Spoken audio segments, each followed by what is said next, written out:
If your point of sale system or POS system is automatically adding a tip line, do you know if you're actually handling those tips legally?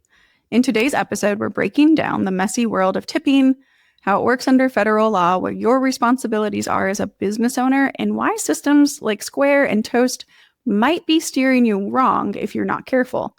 Tips might seem simple, but when it comes to payroll taxes, employee classification, and reporting, it's anything but. Let's talk about it. Welcome, guys, to our second episode of season 2. We're really excited to be here. As the business grows, we network and meet people. And so one of those people was an employment attorney, and that kind of spun up this whole conversation that Seanna and I are having with you today about tipping and how it works and how you can make sure that you're doing it right and who to talk to if you want some more information. Yes. So we are based in the U.S. All our clients are in the U.S. Yes. And if you're a part of the U.S., you know that we are a heavy tipping culture. Right. I think so many people would like for that to change. I personally would, but here we are. And we are going to dive into this because I will just say we are not employment attorneys. This is not professional advice. This is not legal advice in any way, shape, or form. This is a conversation so that you understand whether you might have some things you need to look at or not. Right. And you could be perfectly fine. I think a lot of this spun up too around the COVID years, right? When we stopped going into restaurants and suddenly to like make up for that, these POS systems were like, here, you can tip at any point. Like it became so much more automatic, I think, after 2020. I don't know. That's how I felt going to restaurants, like all of a sudden. Well, I think especially as things became the POS system where, they come to your table with the device and you tap or swipe or whatever you do, insert there, and then they just have these buttons that pop up automatically. I mean, even on my Walmart grocery order, which if you guys listened to the episode last season, I love grocery delivery, but it automatically populates, your driver gratuity there as well. And so it's just part of like every checkout process, it feels like at this point, even ones where I'm like, am I supposed to tip you? Like, don't tip your accountant. I don't want to tip. Yes. And honestly, I think tipping is just becoming bigger now with this like new tip deduction on a tax return. Yes. So all of a sudden people are like, but can I get tips? So before we go too much further, if you are not in a typically tipped industry, no, you may not. You don't get the deduction. I am not charging $1 for tax returns and asking you to tip the rest. It doesn't work that way. So what counts as a tip? Because it's not charging you $1 for your tax return and having you tip the rest. Yes. So tips are voluntary, 100%. We might feel societal pressure, social pressure, any of those other pressures, but if we hit zero, there's nothing legally going to happen to us. We still get the service, the product, whatever it is voluntary. So it has to be decided freely by the person that is paying, which is why we can't say your tax return is $1 and your tip must be $1,900 or, whatever it is. We cannot do that. So there's no set amount that must be told.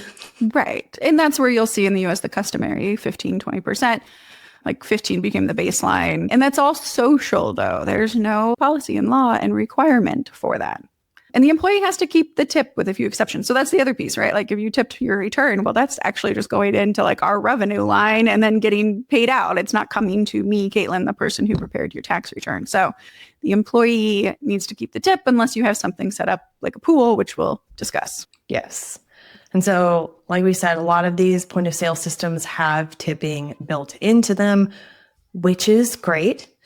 However, a point of sale software does not take the place of professional advice. Mm-hmm. So highly recommend, especially after talking to our colleague, have an employment attorney review your process for tipping if you don't feel like it's super cut and dry.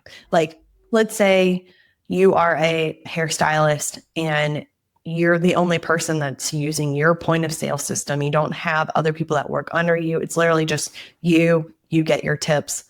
That's cut and dry. Like you don't need some employment attorney to help you.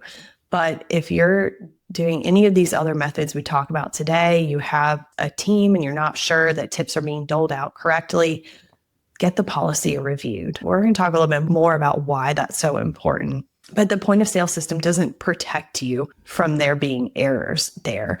And in some ways, since they do have these built-in percentages that show up, and sometimes because of this pressure, you're getting more tips than you like normally would if it was just cash or something else, you're having a larger monetary threat sit out there if you're not handling things correctly. Oh, without a doubt.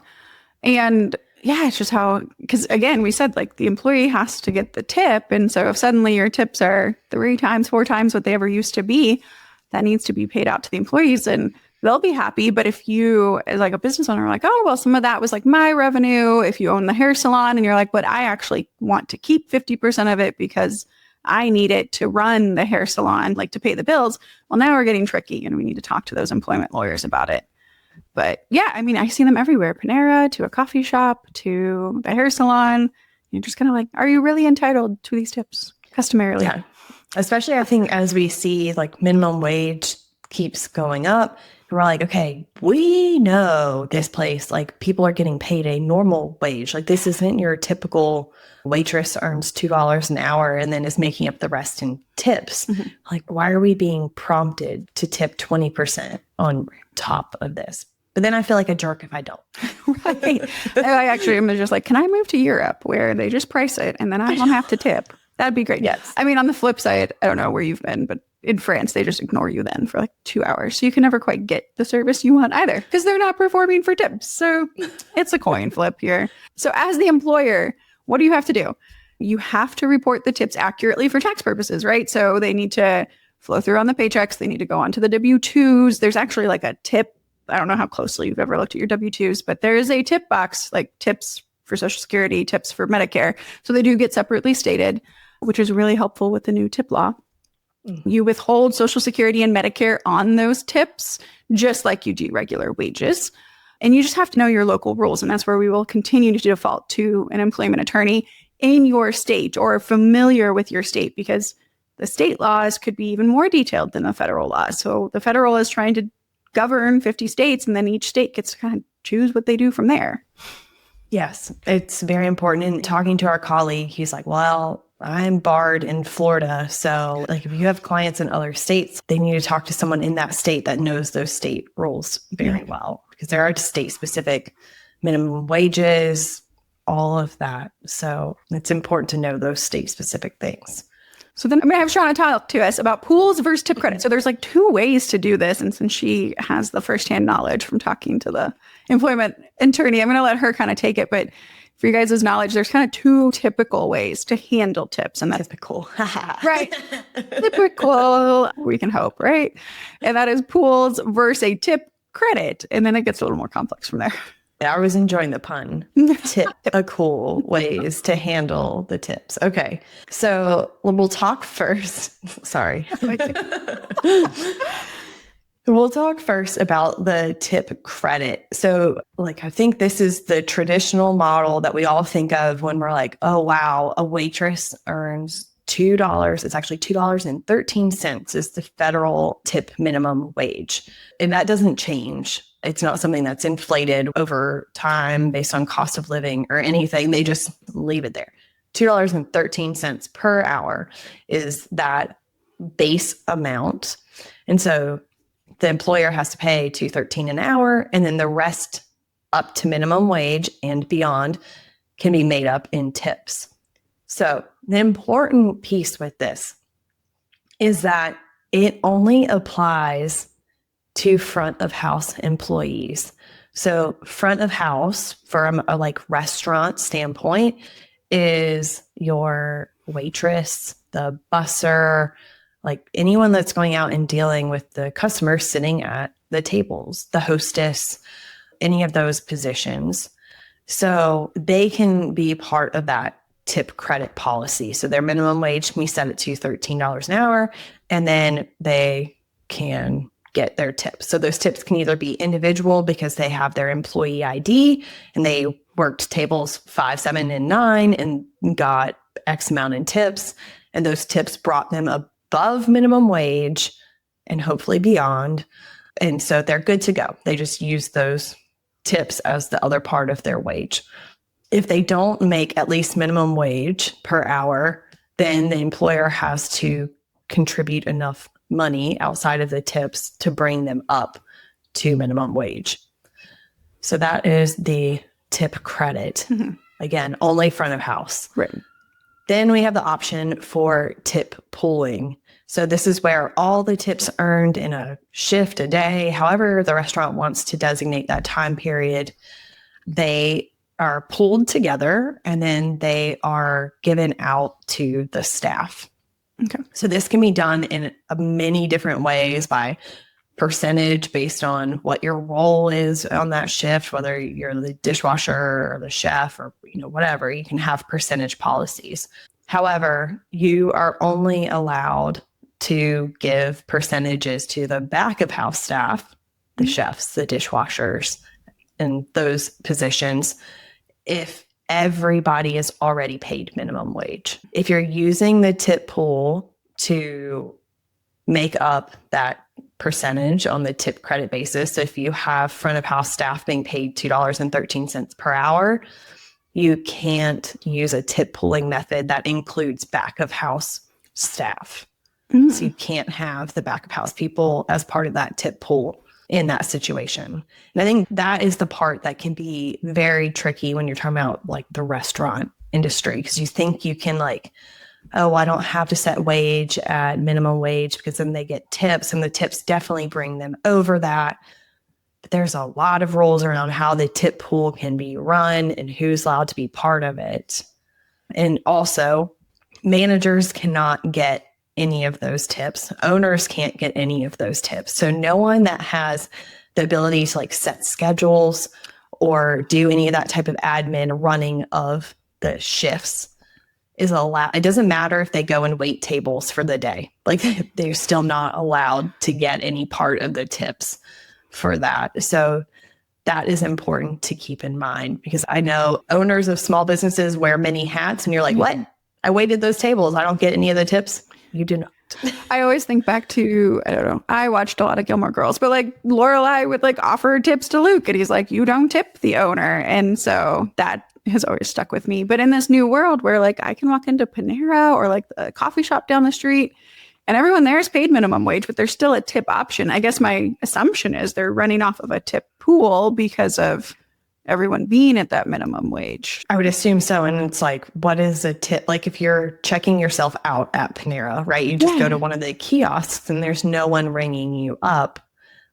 How would they designate an employee ID that gets all of that, you know? So no owners, no managers, and then everyone at minimum wage, which is a lift as we start seeing all the minimum wages go up. Mm-hmm. Makes me wonder, how as a business owner, how do you manage that? Do you start turning tips off if everyone's paid minimum wage and not asking the customers for that? And then as customers, I can't imagine what do you mean you're not asking for tips? We're so used to it. It's a weird I world. personally would love it. I feel like restaurant prices are so high, which I'm not arguing with. I know food is expensive. Employee time is expensive. If anyone understands the costs that go into creating that food, I do get it. But if I'm going to be paying, $18 per plate for a meal, I'd love to not pay 20% on top of that when everyone's already making a normal wage. Yeah. And then other things to review with an employment attorney when you talk to them is if you want to implement a mandatory service charge. So I know I go places and they're like, hey, there's an 18% mandatory charge because there's over 6 people or whatever the case may be. So run that through as well with your employment person to make sure you're following all of the rules of how this works. And if you're requiring it, does it actually count as a tip anymore? Some states probably have different laws than others on that one. Yeah. But let's wrap this up with why all of this matters, because I know that got incredibly technical. I mean, it took a long time for me to wrap my brain around it. And then I was still interpreting things wrong. Oh, well, you can do this. No, you can't. So why does this matter? Mm-hmm. Well, A, you want to pay your employees right. You know, you want to keep them happy. However, on top of that, you want to keep them happy so that they don't have any ability to sue you and cause problems. And I know we don't like to think about that, just like we don't like to think about audits and everything. But, part of running a business and running your household and keeping yourself safe from a liability standpoint is looking at your risk exposure. So if employees find out they're not being tipped correctly, they can go to the Department of Labor in your state and they will open up a case and they will start looking. They'll come to you and they'll be like, hey, we need to review your payroll. And they might keep that contained to the one person that is looking into it. Or if they find some discrepancy, they might go, well, you didn't do this right for anybody. And now you owe everybody X amount. And that's a 3-year look back period. Kind of like your tax returns. It's open for 3 years. Yeah. And so, that's if the Department of Labor gets involved, if you have a disgruntled employee situation, and we never know when that's going to happen, right? We can treat our employees as well as we possibly can, but we're all different people and we do live in a litigious country. If they get an attorney involved that's diving into that, it could be worse, right? Like, could be. And then I think the final one is that you don't want to run your business off of tips. Like, let's get clear on running your business well and making sure you're profitable. That if those laws change, because it can change at any time. We can decide we're shifting away from a tip industry, a tip culture. We're one of the few countries holding on to it. So if we do shift, can your business still survive? So making sure that it's all being done correctly and you're making business decisions on quality numbers. Yeah, because even if you think about it, if you take advantage of the tip credit system and you're able to pay your employees $2.13 an hour, that's the only part that's like the cost to you. And then the rest is being made up by customers' generosity. That's a lot less cost versus if all of a sudden it's like, nope, all the people that were front of house that were able to be on that, base minimum wage like that, they all have to be minimum wage. And surprise, minimum wage is $15 an hour. So now you've got an additional $13 per hour per person in your restaurant. That can be enough to take a business down from a profitability standpoint. Yeah, which is why it's best to do right, to plan for it, to have those discussions with your professionals, both on the accounting and the employment side. Because again, we're happy to run those numbers. We're not touching the law. Can't pay me enough to even try. But yes, so with that, tips are a great way to reward your team, right? If they're handled the right way, if customers are generous, you're delivering an amazing product, please have at it. But just be aware of the POS systems that are making it easy, but also potentially affecting how it's being doled out. Just because the software is doing it doesn't make it 100% compliant.